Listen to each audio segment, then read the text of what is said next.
అనమాట. జిపిఎస్ దీన్ని అంటే ఇంప్లిమెంటేషన్.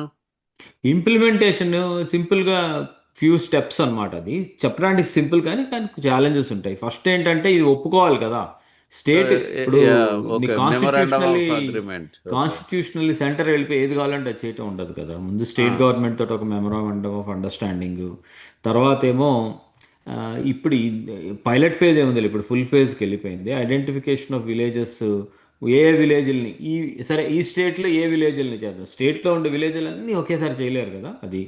తర్వాత స్టేట్స్లో వాటిలో రూల్స్ యాక్ట్స్ ఏవో ఉంటాయి కదా, వాటిలన్నిటిని అమెండ్మెంట్స్ చేయించాలి స్టేట్లలో. కొన్ని స్టేట్స్లో డ్రోన్ బేస్డ్ సర్వే ఒప్పుకోవటంకి అన్ని రూల్స్ మార్చాలి, కొంచెం రూల్స్ మార్పించి స్టేట్స్ తోటి. ఆ తర్వాత ప్రాపర్టీ కార్డ్స్ని ఆర్ యాక్సెప్టబుల్ థింగ్స్ కింద వాళ్ళు రూల్స్ పాస్ చేసుకోవాలి. అన్నిటినీ తీసుకు స్వామిత్వ స్కీమ్ కిందకి తీసుకొస్తారు. సో దీంట్లో సో నాకు నచ్చింది నంబర్ 6th స్టెప్ బాగుందండి. ఈ స్లైడ్ లో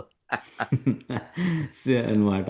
ట్యూనా పౌడర్ అంటే ఇండ్ల మధ్యలో కూడా ఒక క- ఆహా, అది అది అది వేశారు. కాకపోతే ఇక్కడ ముందు విలేజెస్ లో మీటింగులు పెడతారు అన్నమాట వీళ్ళు. అదే ఆ, వాళ్ళకి చెప్పి అది డిస్ప్యూట్స్ అన్ని రిజాల్వ్ చేసుకొని. ఆ demarcation of abadi area and um, chuna marking of rural properties. నచ్చింది అది. అది